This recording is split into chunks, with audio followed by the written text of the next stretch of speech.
जय हिंद दोस्तों, आप सभी को एमजे ज्ञान एक में स्वागत है। आज हम लोग एमटीएस 2023 का जो एग्ज़ाम हो रहा है वो उस एग्ज़ाम का 4 तारीख के जितने शिफ्ट में जो एग्ज़ाम हुए हैं वो ऑल शिफ्ट के एग्ज़ाम का क्वेश्चन, मैथ का क्वेश्चन हम लोग आज इस सेशन में देखेंगे और पूरी कॉन्सेप्ट के साथ हम लोग समझने का प्रयास करेंगे। ठीक है, तो चलिए आज हम लोग अपनी इस सेशन को स्टार्ट करते हैं। जो फर्स्ट यह क्वेश्चन जो है आपसे यही बात कर रहा है, बोल रहा है कि दो संख्या तीसरी संख्या से क्रमशः 10% और 20% अधिक है, तो दो संख्याओं का अनुपात हमसे पूछा जा रहा है ना। यानी बोल रहा है कि दो संख्या है, ठीक है, वो जो है एक तीसरी संख्या से 10% ज़्यादा है और एक 20% ज़्यादा है। तो आपसे यही बोल रहा है कि दोनों संख्याओं का रेशियो क्या है। ठीक है, यह क्वेश्चन आपके एग्जाम हॉल में 4 तारीख के एग्जाम में पूछा गया था। ठीक है, ये देखिए, इसे मान लिए कि तीसरी संख्या के बारे में बोल रहा है मेरे भाई, तो मैं तीसरी संख्या को मैंने मान लिया कि यह 100 होगा। ठीक है, अब जो बोल रहा है कि पहली संख्या जो है तीसरी से 10 ज़्यादा है और एक दूसरा का 20% ज़्यादा है ना। एक जो है 10%, एक दूसरा का 20% ज़्यादा है। तो पहली संख्या कितना हो जाएगा मेरे भाई? 110% हो जाएगा, है ना। दूसरा की संख्या कितना हो जाएगा मेरे भाई? 100 से कितना हो जाएगा? 120% ज़्यादा हो जाएगा, है ना। अब हमें यही आपसे पूछ रहा है कि इन दोनों संख्याओं का रेशियो क्या हो जाएगा। तो 110 रेशियो 120 हो जाएगा, है ना। 100 से 100 हट जाएगा, यानी 11:12 इस दोनों संख्याओं का रेशियो हो जाएगा। यानी 11:12 is the right answer, C for right answer. Okay, तो आइए अब हम लोग देखेंगे सेकंड क्वेश्चन को। तो सेकंड क्वेश्चन जो है मेरे भाई वो बोल रहा है आपसे कि 15 गेंद को 120 रुपया में बेचने पर 9 गेंदों के क्रयमूल्य के बराबर लाभ होती है, तो एक गेंद का सीपी ज्ञात करके हमें बतलाना। यानी कहने का मतलब कि 15 गेंद को जब हम 120 रुपया बेचते हैं तो जो हमें लाभ होता है ना, वो 9 गेंदों के क्रयमूल्य के बराबर हमें लाभ की प्राप्ति होती है। तो चलिए, इसका एक ट्रिक है मेरे भाई, वो ट्रिक को हम लोग अच्छी तरह से समझेंगे और देखेंगे। यह ट्रिक जो है, जैसे हम लोग जानते हैं प्रॉफिट बराबर क्या जानते हैं भाई? प्रॉफिट बराबर हम लोग क्या जानते हैं? SP माइनस CP, है ना। अब हमें यहाँ दिया गया है कि 15 गेंद का SP जो है, 15 गेंद को जो हम लोग बेचते हैं, 15 गेंद का SP माइनस 15 गेंद के CP के बराबर हमें प्रॉफिट हो रहा है कितना? 9 गेंद के CP के बराबर हमें प्रॉफिट कितना हो रहा है मेरे भाई? 9 गेंद के CP के बराबर, है ना। तो 9 गेंद के CP के बराबर हो रहा है, तो CP को एक साइड ले आएंगे, है ना। CP को हम लोग एक साइड ले आएंगे तो यह अगर इधर आएगा तो कितना आ जाएगा? 24 CP, यानी 24 CP यानी क्रयमूल्य बराबर 15 SP, 15 SP, है ना। 24 CP बराबर 15 SP है, तो हमें मालूम है कि 15 गेंद को बेचते हैं कितना में? 120 रुपया में। 15 गेंद को हम लोग कितना में बेचते हैं भाई? 120 रुपया में, यानी 24 CP बराबर 120 रुपया हो गया। तो एक वस्तु का क्रयमूल्य कितना हो जाएगा मेरे भाई? 120/24 हो जाएगा, है ना। 24 × 25 120, यानी एक वस्तु का CP हमारा 5 रुपया आ जाएगा, है ना। एक वस्तु का क्रयमूल्य 5 रुपया आ जाएगा, यानी A for Apple is the right answer. Okay, ठीक है, समझ में आ गया? एक बार और समझिए फिर से। जैसे क्वेश्चन कह रहा है कि 15 गेंद को 120 रुपये बेचने पर 9 गेंदों के क्रयमूल्य के बराबर हमें प्रॉफिट प्राप्त होता है, तो एक गेंद का क्रयमूल्य हमसे पूछा जा रहा है मेरे भाई। तो प्रॉफिट बराबर हम लोग जानते हैं SP माइनस CP। तो 15 गेंद का सेलिंग जो है, 15 गेंद के सेलिंग में से अगर हम 15 गेंद की CP को अगर घटाते हैं तो 9 गेंद के क्रयमूल्य के बराबर हमें लाभ हो रहा है ना। तो CP को एक साइड किया, तो CP को एक साइड किया तो 15 CP और 9 CP बराबर 24 CP हो गया, यानी 24 वस्तु का क्रयमूल्य आ गया यहाँ। और इधर जो है 15 वस्तु का सेलिंग जो है, यहाँ हमको दिया गया है कि 15 गेंद को 120 में बेचते हैं, तो 15 गेंद का 15 गेंद का सेलिंग कितना है मेरे भाई 120 रुपया, तो 120 रुपया, तो एक वस्तु का सीपी कितना हो जाएगा मेरे भाई 24 बचे 120, यानी एक वस्तु का क्रय मूल्य आपका 5 रुपया आ जाएगा। ठीक है, समझ गए, बहुत अच्छा है। तो चलिए अब हम देखेंगे तीसरे क्वेश्चन को।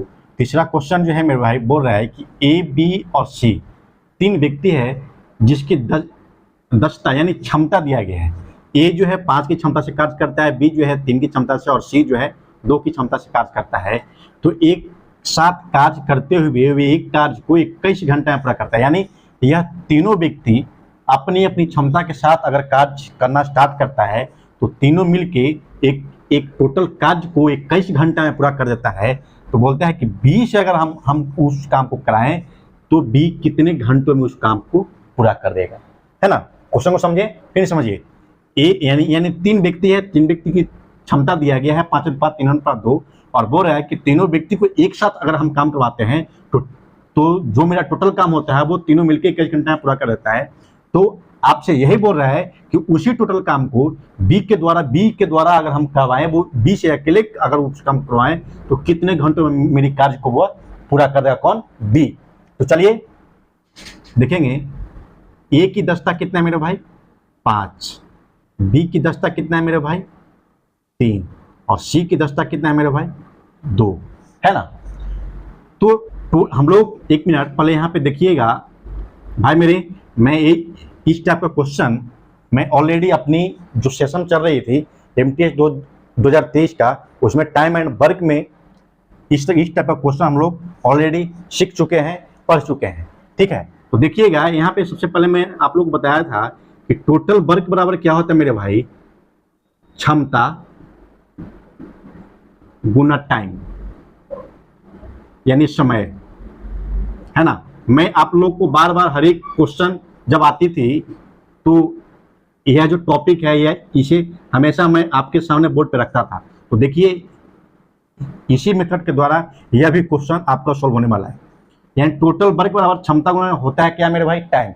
इस चीज को अपने माइंड में हमेशा के लिए सेव रखिएगा। ठीक है, जब भी आप समय टाइम एंड वर्क का जब आप क्वेश्चन सोल्व कीजिएगा तो इसकी जरूरत हमेशा आपको पड़ेगी। ठीक है, तो हमें दिया गया है ए की क्षमता 5 है, बी की क्षमता 3 है और सी की क्षमता 2 है, यानी अपनी क्षमता से कार्य कर रहा है। तो हमें भाई मेरे नहीं पता है कि टोटल वर्क है क्या, है ना। टोटल तो हम लोग क्या जानते हैं कि टोटल वर्क बराबर क्या जानते हैं मेरे भाई, क्षमता गुना टाइम, है ना। तो टोटल वर्क बराबर क्षमता गुना टाइम, तो क्षमता कितना हो गया मेरे भाई 5 3 8 और 2 10, है ना। 10 गुना टाइम कितना मेरे भाई 21 घंटे में यह कार्य को कराया जा रहा है ना। यानी टोटल वर्क बराबर 10 गुना 21 हो गया, यानी अब हमारा यानी 21 यानी 210 जो है हमारा टोटल वर्क आ गया। अब हमें इसी टोटल वर्कवा को बी से करवाना है, तो बी की क्षमता हमें पता होगा तब ना हम उससे काम कराएंगे।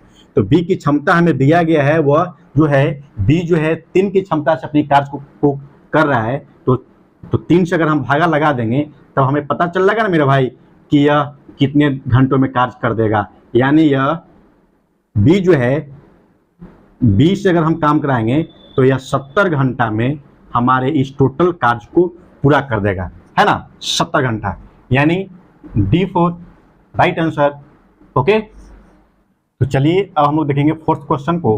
फोर्थ क्वेश्चन जो है मेरे भाई मैं आपको बता दूं कि 4 तारीख वाले में बोर्ड मास से संबंधित मात्र एक क्वेश्चन देखने को मिला है, लेकिन और एग्जाम जो हुए जैसे 2 तारीख को हुए 3 तारीख को हुए उसमें मैक्सिमम 2 से 3 क्वेश्चन बोर्ड मास से आप लोग को देखने को मिला था। ठीक है, तो चलिए देखेंगे इस बोर्ड मास के क्वेश्चन को हम लोग सॉल्व करेंगे। तो सबसे पहले हम लोग को देखना है मेरे भाई, बोर्ड मास का मेथड ही होता है कि सबसे पहले हम लोग छोटी पोस्ट के अंदर जो होती है अंक उसकी क्रिया को अति करना होता है, सॉल्व करना होता है। ठीक है, तो सबसे पहले यहाँ छोटी कोष्ठ के अंदर जो है लगा हुआ है क्या, 2 अंक के ऊपर बार लगा हुआ है। तो जिन अंकों के ऊपर बार लगा हुआ हो उस बार का पहले सॉल्यूशन करते हैं, सॉल्व उसे करते हैं। ठीक है, तो सबसे पहले 6 - 1 हो जाएगा यानी 5 हो जाएगा, है ना। 6 - 1, अब देखिए यहाँ पे पूरी डिटेल्स के अनुसार हम लोग अब सीखते हैं। तो देखिए अगर इस क्वेश्चन को ऐसे भी कैलकुलेशन विदाउट पेन उठाए भी इस क्वेश्चन को हम लोग सोल्व कर सकते हैं। 25 - 40 भागा इतना मंथली कॉस्ट कितना है मेरे भाई 8, 6 माइनस 1 के ऊपर क्या है 12, छोटी कॉस्ट मंथली कॉस्ट बड़ी कॉस्ट है ना। अब इसका कैलकुलेशन करेंगे, 6 में से 1 जाएगा तो कितना आएगा मेरे भाई 5 बच जाएगा, और 6 में अब यहाँ हो जाएगा कितना मेरे भाई 5 बच जाएगा, और 6 में से 5 जाएगा तो कितना बच जाएगा 1 बच जाएगा है ना। तो क्या हो जाएगा 25 माइनस 40 भागा 8, इसकी पूरी कैलकुलेशन करने के बाद कितना है मेरे भाई 1 आ गया, तो 8 माइनस 1 है ना बड़ी कॉस्ट। अब देखिए 25 माइनस 40 इसका कैलकुलेशन तो कितना हो जाएगा मेरे भाई 8, अब 8 से अगर हम भागा देंगे 40 में कितना हो जाएगा 5 हो जाएगा है ना। सो बड़ी कॉस्ट। अब हमें 25 में से 5 घटाएंगे तब कितना आएगा मेरे भाई 20, इस क्वेश्चन का राइट आंसर 20 हो जाएगा। ठीक है, यानी कहने का मतलब A for right answer, A for Apple is the right answer. Okay, अब जैसे अब हम बोल रहे थे कि आपको कि ऐसे क्वेश्चन को बिगर पेन उठाए भी हम लोग सोल्व कर सकते हैं। कैसे करते हैं, जो देखिए 6 में से 1 गया 5 बचता, 6 में से फिर 5 घटाते तो 1 बचता, अब 1 से 8 में गुणा करते तो 8 होता। अब 8 से हमें 40 में भागा जाते तो 5 होता, 8 पर 40 5 आता। अब 5 को 25 में घटाते तो कितना आता, 25 में से 5 घटाएंगे तो कितना आएगा मेरे भाई 20 आ जाएगा। राइट आंसर भी ए हम लोग टिक आउट कर देते हैं। ठीक है, अब हम लोग देखेंगे 5th क्वेश्चन को जो है मेरे भाई, मैं आप लोग को एक चीज बतला दूं, जहां तक देखा जा रहा है तो क्वेश्चन आप एमटीएस में जो भी पूछा जा रहा है वह क्वेश्चन कुछ हद तक सही है, इजी है। ठीक है ना, हार्ड इसे नहीं कहेंगे। ठीक है ना, क्योंकि जो भी क्वेश्चन पूछे जा रहे हैं वो सारे कॉन्सेप्ट के क्वेश्चन हम लोग ऑलरेडी कर चुके हैं। ठीक है, यह जो है क्वेश्चन जो है आपका 5 क्वेश्चन को भी हम लोग अपनी सेशन में ऑलरेडी कर चुके हैं। तो देखेंगे, जैसे बोल रहा है यदि 6 आदमी अथवा 9 महिलाएं किसी कार्य को 96 दिन में करता है तो 12 आदमी और 6 महिलाएं उसी कार्य को कितने दिन में करेंगे। क्या यह क्वेश्चन हम लोग नहीं किए हैं सेशन में, एकदम किए हैं, और जो भी होंगे वो इस क्वेश्चन को अच्छी तरह से लगाएंगे। ठीक है, आइए देखते हैं। इसे बोला जा रहा है मेरे भाई कि 6 आदमी 9 महिलाएं 96 दिन में कार्य को कर रहा है, तो 12 महिलाएं और 12 आदमी और 6 महिलाएं कितने दिन में उसका को पूरा करेंगे। ठीक है, तो सबसे पहले हम लोग देखेंगे इसे फर्स्ट मेथड के द्वारा। क्या, फर्स्ट मेथड। ऐसे क्वेश्चन को हम लोग ऑलरेडी सीख चुके हैं 2 मेथड के द्वारा लगाने के लिए। तो आइए फिर हम लोग सीखते हैं इस क्वेश्चन को 2 मेथड के द्वारा लगाने के लिए। ठीक है, जैसे ये एक क्वेश्चन जो मेरे भाई बोल रहा है 6 आदमी है ना, 6 मैन कितना दिन में कर रहा है मेरे भाई 96 दिन में है ना, और 9 महिलाएं जो हैं 9 महिलाएं 9 वोमेन 96 दिन में किसी कार्य को कर रहे हैं है ना। तो इसका सबसे पहले हम लोग इस तरह क्वेश्चन जो होता है, इस तरह क्वेश्चन को सबसे पहले हम लोग मैन और वोमेन का रेशियो ज्ञात करते हैं है ना। तो यह 96 से 96 कट जाएगा। अब यह जाएगा 3 दूना के 6 और 3 तिया के 9, यानी 2 मैन बराबर 3 वोमेन आ गए। तो मैन वट्टा वोमेन का रेशियो कितना आ जाएगा 3/2 आ गया है ना मेरे भाई। मैन और वोमेन का रेशियो हमें 3/2 आ गया। अब हम लोग जानते हैं कि यह जो रेशियो निकाला गया है, यह रेशियो इसलिए निकाला गया है ताकि हम लोग 12 मैन और 6 महिलाएं का हम लोग दिन निकाल सकें कि वह दोनों मिलकर कितने दिनों में कार्य को पूरा करेंगे है ना। जैसे देखेंगे इसमें सबसे पहले हम लोग एक चीज आपको ध्यान रखना होगा मेरे भाई कि 6 आदमी या 9 महिलाएं, किसी एक को लेना है, किसी एक के मान को रखना है सबसे पहले है ना। यदि आप 6 आदमी को रखेंगे तो भी उतना ही आंसर आएंगे, 9 महिला को लेके भी बनाएंगे तो भी उतना ही आंसर आएंगे। तो हम लोग 6 आदमी को लेके बनाते हैं। बोल रहा है कि 6 मैन किसी काम को 96 दिन में कर दे रहा है ना, 6 मैन 96 दिन। अब हमें निकालना है कितना, 12 मैन और 6 महिलाएं, 12 मैन प्लस 6 महिलाएं वोमेन है ना। अब हम लोग को इसमें मान रखना है, मैन का रेशियो कितना है और वोमेन का रेशियो कितना है वो रखना है। अब बस और है क्या, कैलकुलेशन है ना। देखिए मैन का रेशियो कितना है मेरे भाई 3, यानी 6 गुना 3 गुना 96, अब इसमें मैन और वोमेन का रेशियो रखेंगे, तो मैन का रेशियो कितना है भाई 3, अब वोमेन का रेशियो 2, यानी मैन 3 तो 12 गुना 3 प्लस वोमेन का कितना है मेरे भाई, वोमेन का 2 है, 6 गुना 2 है ना। अब देखिए अब इसका कैलकुलेशन कीजिए, तो 12 3 के 36 और 6 गुना के 12, 36 और 12 कितना होगा मेरे भाई 48, यानी 6 गुना 3 गुना 96 बट्टा 48 आ जाएगा, है ना। 48 से 48 दुना के 96, 76 या 18 दुना के 36 इज द 36 दिन में 12 आदमी और 6 महिलाएं मिलकर के इस कार्य को पूरा करके। और अब हम लोग देखेंगे ये इस तरह के क्वेश्चन को एक और मेथड के द्वारा, जो हम लोग का एक जुगाड़ होता है। तो चलिए उस जुगाड़ को भी हम लोग देखते हैं। तो चलिए हम लोग का वो जुगाड़ क्या है वो देखेंगे, यानी सेकंड मेथड। सेकंड मेथड के द्वारा हम लोग इसे सोल्व करें, है ना। इसे हम लोग क्या कहते हैं, एक जुगाड़, ठीक है। वो जुगाड़ क्या है मेरे भाई, यह एक ट्रिक है, एक फॉर्मूला है जो आप लोग को याद रखना पड़ेगा। x गुना y गुना d बट्टा a प्लस b, ठीक है। अब इससे एक फॉर्मूला निकलेगा, वो देखिएगा। यह फॉर्म जो है फिर से लिखेंगे, x गुना y गुना d बट्टा, अब क्या करना है, इसको इसके साथ गुना करना होता है और इसको इसके साथ गुना करना होता है और जोड़ दिया जाता है, यानी x b है ना, x b plus y a है ना, इसको इसके साथ गुना क्या करेंगे, y a करेंगे, y a। यह आपका फॉर्मूला बन के तैयार हो गया, है ना।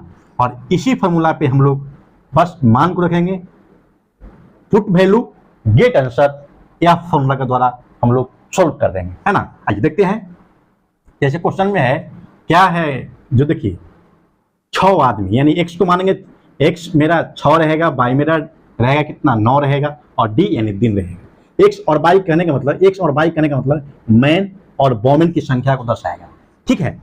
और a और b जो है, जिसके बारे में हमसे पूछेगा कि 12 आदमी और 6 महिलाएं के बारे में पूछेगा, तो उसे हम लोग a और b के द्वारा इंडिकेट करेंगे, है ना। तो आइए रखते हैं हम लोग मान, कितने मेरे भाई 6 गुना 9 गुना 96 बट्टा a और b, मैंने कहा a और b यानी रखने का मतलब 12 प्लस 6। अब क्या करना है, अब देखिए फॉर्मूला में क्या करना है, फॉर्मूला कह रहा है कि ऐसे ऐसे गुना करना है और जोड़ देना है। तो कीजिए 6 छक कितना आ जाएगा मेरे भाई 36 आ जाएगा, प्लस 12 नमा 88 यानी 108। अब इसको जोड़ देना है, इसको जोड़ेंगे तो कितना आएगा, जो देखिए इसको जोड़ेंगे तो मेरा कितना आ जाएगा 144 आ जाएगा। अब देखिए यहाँ रखेंगे 6 गुना 9 गुना 96 बट्टा 144। इतना कैलकुलेशन करने के बाद हमारा यह मान आया।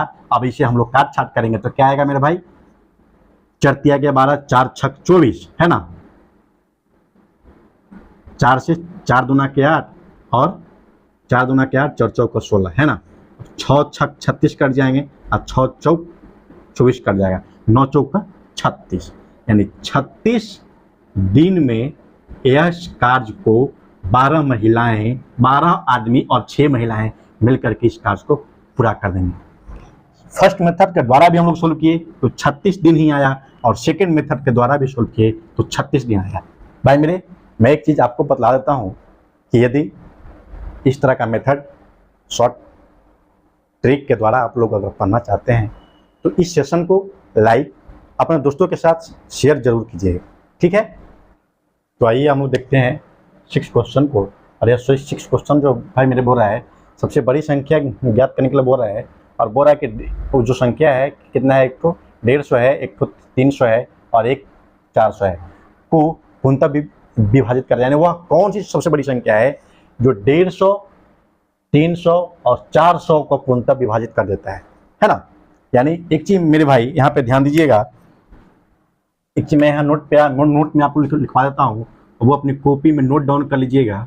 वो नोट क्या है मेरे भाई, अगर से कहे, से पूर्णतः विभाजित हो तब हमें इसका एलसीएम ज्ञात करते हैं, है ना। अगर बोले को कहे कि संख्या को पूर्णतः विभाजित करता है तो हम लोग को एचसीएफ निकालना होता है उसका, ठीक है। इस चीज को आप अपने कॉपी में नोट डाउन कर लीजिएगा, ठीक है। तो देखिए हम लोग कोई इस क्वेश्चन को एचसीएफ निकाल, क्या हमें अब एचसीएफ निकालना नहीं आता है? एकदम आता है। अब बताइए इतना इजी से इजी क्वेश्चन जब आ रहे हैं आपको तो एग्जाम को तो इजी न बोलेंगे हम लोग, है ना। तो आइए जैसे इस क्वेश्चन को सोल्व करने का तरीका है मेरे भाई, एचसीएफ कैसे निकाला जाता है वो देखिएगा। एक संख्या कितना है मेरे भाई? 150 है। दूसरी संख्या कितना है मेरे भाई? 300 है ना। और तीसरी संख्या कितना है मेरे भाई? 400 है ना। अब इन दोनों का अंतर कितना है मेरे भाई? 150 का। इन दोनों का अंतर कितना है मेरे भाई? 100 का, है ना। अब हमें इन दोनों का एचसीएफ ज्ञात करना है, तो एचसीएफ बराबर क्या हम लोग को आएगा वो देखिए।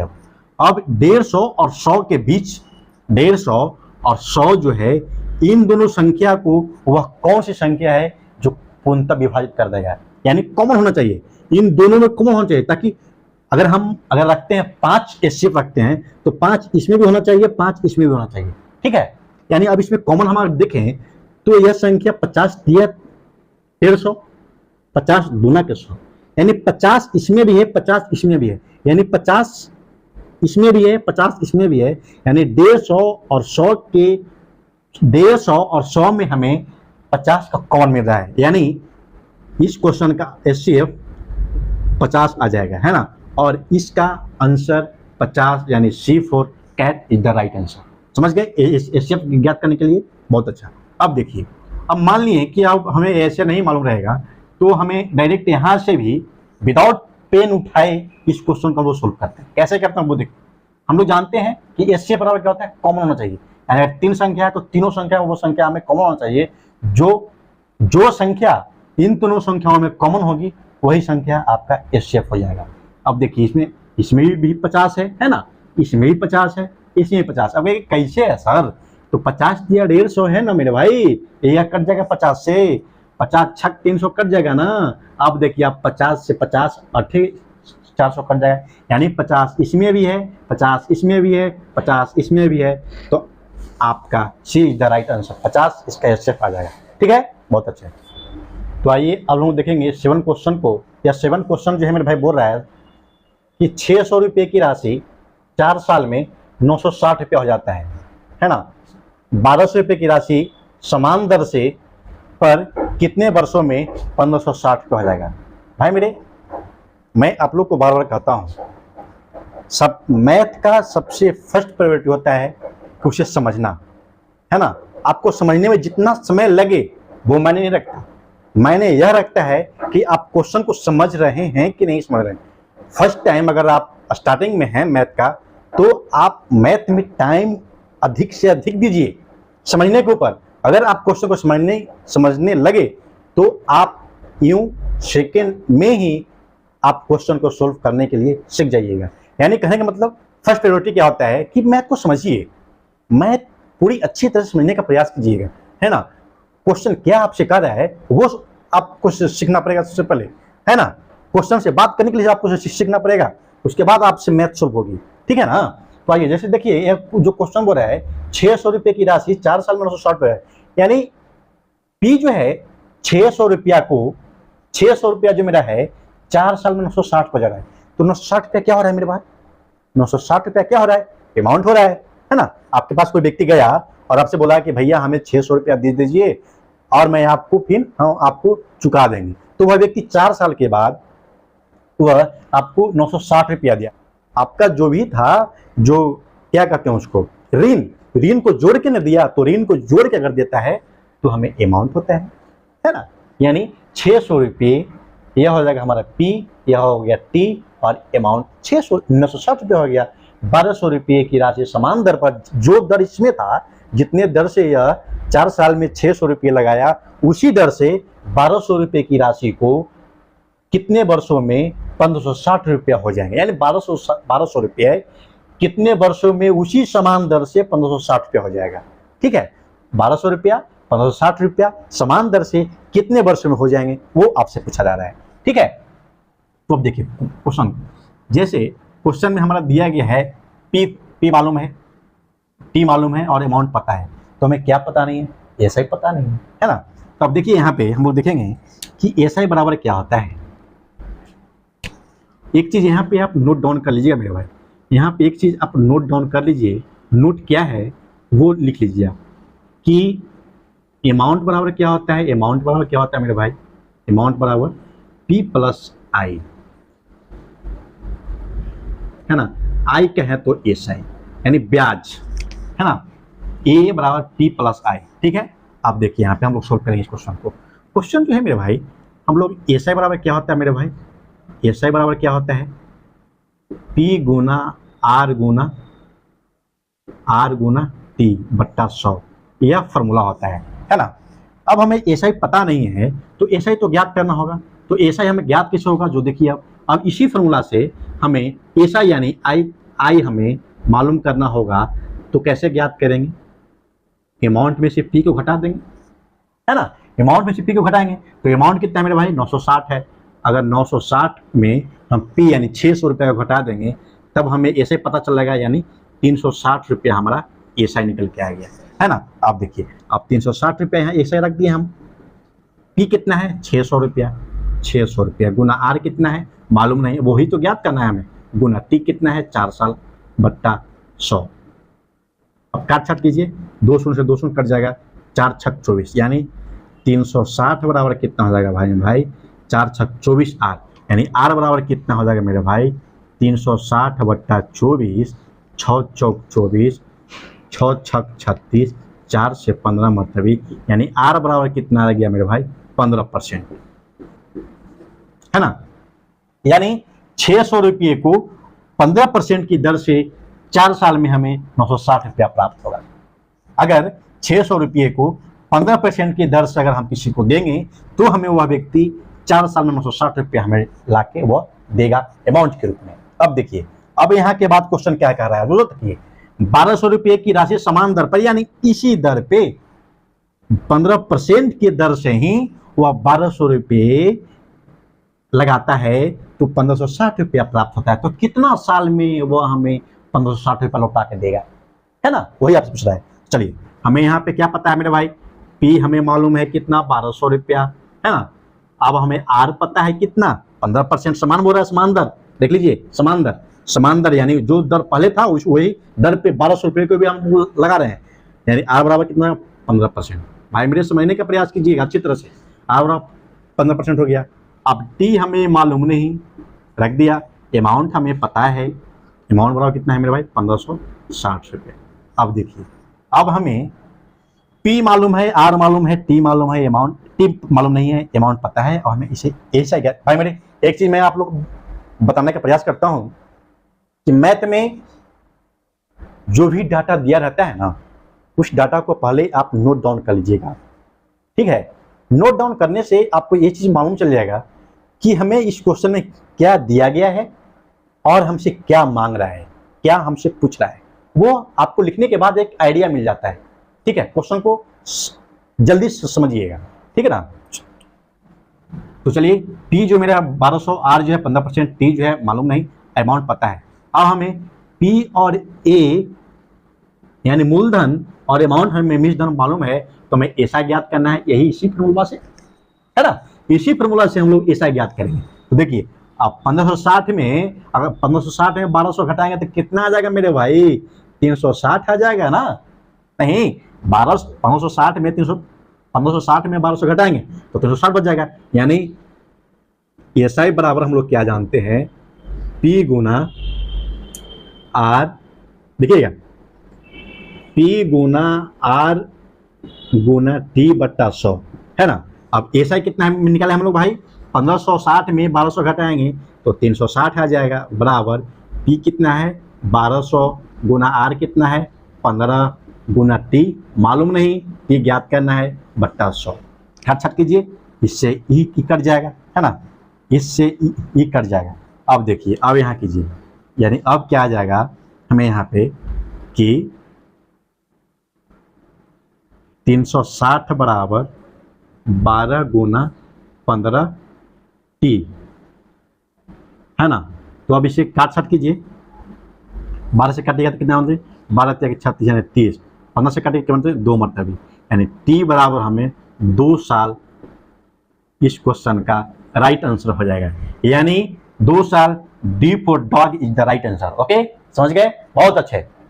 अब भाई मेरे देखेंगे इस क्वेश्चन को, जैसे हम लोग इसके पहले वाले क्वेश्चन 7 क्वेश्चन देखे थे, वह क्वेश्चन जो दिया गया था उसके अनुसार हम लोग यह अनुमान लगा सकते हैं कि इस टाइप के भी क्वेश्चन आपके आगामी एग्जाम में, आगामी जो आने वाला जो एग्जाम अभी है, जिनके बाकी एग्जाम है, उनके एग्जाम में इस तरह के क्वेश्चन आपको देखने को मिलेंगे। जैसे दिया गया है कोई धनराशि CA से 2 वर्ष में इतना रुपया हो जाता है तथा 4 वर्ष में इतना रुपया हो जाता है, तो हमें P ज्ञात करके बतलाना है ना। तो इसका एक फार्मूला होता है मेरे भाई, वो फार्मूला आप लिख लीजिएगा कॉपी में। फार्मूला क्या होता है? ठीक है, फार्मूला होता है कि A1 गुना A1 बट्टा A2। A1 कहें तो फर्स्ट अमाउंट है ना, A1 कहें तो फर्स्ट अमाउंट और A2 कहें तो सेकेंड अमाउंट है ना। A1 कहें तो फर्स्ट अमाउंट, A2 कहें तो सेकेंड अमाउंट। अब मान रखिए यहाँ पे, यानी 4500 गुना 4500 वट्टा 6750, एक शून्य से एक शून्य खत्म हो जाएगा। आप देखिए 5 से यह जाएगा, 5 का 5, पंतिया के 15, 5 25, 5 से 15 45 यानी 90 मरतबी। अब यह जाएगा 5 9 का 10, 5 7 35, 5 से जाएगा 18 मरतबी। अब यह कितना मरतबी जाएगा मेरे भाई? 9 3 नंबर 27, 3 6 18, 9 से जाएगा कितना मरतबी? 9 5 45 यानी 500 मरतबी। अब यह गुना मतलब कितना आएगा? 5 6 30 यानी 3000 रुपया है ना। 3000 रुपया इस क्वेश्चन का राइट आंसर होगा। यानी यह जो फॉर्मूला है मेरे भाई, आप अपने माइंड में हमेशा सेव रखिएगा। अगर इस तरह का क्वेश्चन आपको एग्जाम हॉल में मिल जाए तो बस पुट वैल्यू गेट आंसर, कुछ नहीं देखना है। बस आपको दिया रहे दो गो टाइम नजर आए और 2 गो अमाउंट नजर आए, तो बस इस सेशन को आप याद कीजिएगा और इस फॉर्मूला के तहत आप इसको, इस तरह के क्वेश्चन को आप सोल्व कीजिएगा। ठीक है, आपको राइट आंसर से मुलाकात हो जाएगी। ठीक ना। अब हम लोग देखेंगे इस 9 क्वेश्चन को। 9 क्वेश्चन जो है मेरे भाई बोल रहा है, एक शर्ट का अंकित मूल्य 1000 रुपया दिया गया है। यदि दुकानदार इस शर्ट पर 15% और 25% की क्रमागत छूट अगर देता है तो शर्ट का SP यानी विक्रय मूल्य ज्ञात करके बतलाएं। भाई मैं आप लोग को एक चीज बतला देता हूं कि इस टाइप का क्वेश्चन हम लोग ऑलरेडी डिस्काउंट जो सेशन चला था हम लोग का, उस सेशन में यह क्वेश्चन ऑलरेडी हम लोग कर चुके हैं और सीख चुके हैं, है ना। तो मैं आप लोग को एक चीज आग्रह करूंगा कि प्लीज पीछे वाले जितने भी सेशन चलाए गए थे वो सेशन को आप लोग सीख देख लें, जिससे आपको एग्जाम हॉल में बहुत ज्यादा हेल्पफुल महसूस होगा। जो आपको एग्जाम हॉल में उस टाइप के क्वेश्चन देखने को मिलेंगे।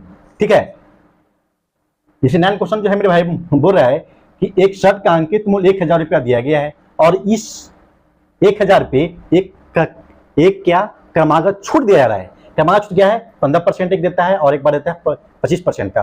तो हमें उस शर्ट का SP पूछ रहा है, यानी कितने रुपए में उस शर्ट को बेचा जाएगा उसके बारे में। तो आइए हम देखते हैं इस क्वेश्चन को। जैसे क्वेश्चन को सबसे पहले SP बराबर क्या होता है मेरे भाई, हम लोग देखेंगे SP बराबर क्या होता है। SP बराबर CP कितना है मेरे भाई? 1000 रुपया। अंकित मूल्य कितना है मेरे भाई? 1000 रुपया, है ना। 1000 रुपया। अब 1000 रुपया पर ही तो ना छूट दे रहा है। एक बार दिया 15% का छूट, एक बार दिया 25% का छूट। तब 15% का छूट दे रहा है तो बेच रहा है कितना में? 85 पर बेच रहा है, 85% पर, है ना, बट्टा 100। एक बार दिया, फिर दूसरा बार दिया 25% का, तो कितना बेच रहा है? 75% में बेच रहा है, यानी 75 बट्टा 100, है ना। अब कैलकुलेशन कीजिए, 2 शून्य से 2 शून्य खत्म, 1 शून्य से 1 शून्य खत्म। आप देखिए 5 गुना के 10, अब 5 से कितना चला? 15 75, यानी इतना 15 मतलब। अब 2 से काटेंगे तो 7.5 आ जाएगा इसका, है ना। अब 7.5 आ जाएगा। अब इसका कैलकुलेशन करेंगे मेरे भाई तो कितना आ जाएगा? देखिए अब इसको कैलकुलेशन यहाँ कर ही लेते हैं। 85 को 7.5 में अगर गुना करेंगे तो कितना है? 25, 5 हाथ में 2 हो गया, शेष कितना? 2, 8 5 40, 7 35 यानी 75, 75 2 77 यानी 75। अब बस कितना 7 बच गया, 8 से 56 7 63, है ना। एक पॉइंट एक अंक के बाद है तो पॉइंट एक अंक के बाद, यानी इस क्वेश्चन का CP कितना आ जाएगा मेरे भाई? 637.5 रुपया में इस सामान को बेचा जाएगा। ठीक है, अब बतलाइए यह क्वेश्चन क्या हार्ड है? यह क्वेश्चन हार्ड है? एकदम नहीं हार्ड है। एसपी बराबर मैंने क्या किया, एसपी और एमपी कितना है, 1000 रुपया। छूट कितना दे रहा, एक बार दिया 15% और दूसरा के बाद दिया 25%, तो 15% का छूट दे रहा है, तो मतलब कि कितना में वो अति कर रहा है, सेल कर रहा है, 85% पर सेल कर रहा है। फिर 25% अगर छूट दे रहा है तो 75% पर वो सेल कर रहा है, बस। और उसके बाद क्या था, कैलकुलेशन था। भाई मेरे मैथ सिर्फ कैलकुलेशन होता है। कब, जब आप क्वेश्चन को समझ जाइएगा ना, तो मैथ में कुछ नहीं रहता है, बस कैलकुलेशन। फर्स्ट प्रायोरिटी है मैथ को समझना, ठीक है। आप क्वेश्चन को समझने का प्रयास कीजिएगा, ठीक है। इस क्वेश्चन का 637.5 रुपया में इस सामान को, इस शर्ट को बेचा जाएगा, ठीक है। भाई मेरे, मैं एक चीज आपसे आग्रह करता हूं कि जो क्वेश्चन मैं अभी आप लोग को बतला रहा हूं इस सेशन में, यह सारे क्वेश्चन आपको एग्जाम हॉल में मिले हैं। और 4 तारीख को एमटीएस 2023 में 4 तारीख को ऑल शिफ्ट का यह एनालिसिस हो रहा है। और यह सारे क्वेश्चन कंसेप्चुअल हैं, जो आप अपने दोस्तों के साथ इस सेशन को शेयर करें, जिससे आपके दोस्त का भी कुछ हेल्प हो जाए, ठीक है। और इस सेशन को लाइक जरूर कीजिएगा, ठीक ना। अब हम लोग 10वें क्वेश्चन को देखेंगे। यह जो क्वेश्चन है वो रहा कि एक स्थिर जल में नाव की चाल 20 मीटर प्रति सेकेंड एवं धारा की चाल 10 मीटर प्रति सेकेंड है, तो धारा के विपरीत 6 किलोमीटर की दूरी यात्रा करने के लिए नाव को कितना समय लगेगा, है ना। हमसे टाइम पूछ रहा है ना। तो हम लोग टाइम बराबर क्या जानते हैं मेरे भाई, वो पहले हम देखेंगे। टाइम बराबर जानते हैं, टाइम बराबर डिस्टेंस अपॉन स्पीड, है ना। डिस्टेंस अपॉन स्पीड, यानी डिस्टेंस क्या है मेरे भाई, 6 किलोमीटर। 6 किलोमीटर गुण, अब देखिए, अब हम इसे किलोमीटर को मीटर में अगर हम चेंज करना होगा तो हमें 1000 से गुना करना पड़ेगा। क्यों? क्योंकि 1 किलोमीटर में 1000 मीटर होता है। 1 किलोमीटर में 1000 मीटर होता है, तो 6 किलोमीटर में हमें 6000 मीटर, 6 किलोमीटर में 6000 मीटर हो जाएगा, है ना। अब हम इसे मीटर में क्यों चेंज किया, अब वो देखिए, क्योंकि हमें जो भी धारा की चाल दिया गया है और नाव की चाल मीटर में दिया गया है, मीटर प्रति सेकंड में दिया गया है, तो हमें दूरी को भी, डिस्टेंस को भी तो मीटर में ही तो चेंज करना पड़ेगा ना, ठीक है। तो 6 गुना 1000 मीटर बट्टा स्पीड क्या है। अब देखिए स्पीड क्या है मेरे भाई, स्पीड बोल रहा है कि धारा की चाल 20 मीटर प्रति सेकंड है, नाव की चाल 20 मीटर प्रति सेकंड है और धारा की चाल 10 मीटर प्रति सेकंड है। अब देखिए यहाँ पे एक चीज आपको कॉन्सेप्ट है वो आप ध्यान दीजिएगा। और इसमें क्वेश्चन में दिया गया है कि यह जो है नाव जो है धारा के विपरीत जा रही है। एक चीज ध्यान दीजिएगा कि यदि आपको कहे कि विपरीत, धारा के विपरीत अगर नाव जाती है तो उसमें दोनों की स्पीड को घटा लेते हैं। अगर नाव धारा की दिशा में जाए, यानी ऐसे भी देख लीजिए, अगर धारा के दिशा में जाएगा तो दोनों के स्पीड को हम लोग जोड़ लेते हैं। कैसे? अगर आप किसी नदी या तालाब कहीं अगर तैरे होंगे तो आपको मालूम होगा, आपको अनुभव होता होगा, यदि जिस दिशा में धारा जाती है ना, उस दिशा में यदि आप जाएंगे अपनी स्पीड से तो आप डिस्टेंस ज्यादा कवर कीजिएगा।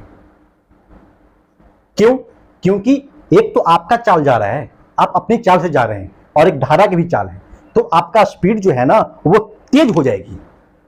तो वो तेज कब हो गया? आपका चाल जुट गया और धारा की चाल जुट गया, तब ना आप तेज गति में जा रहे हैं, है ना।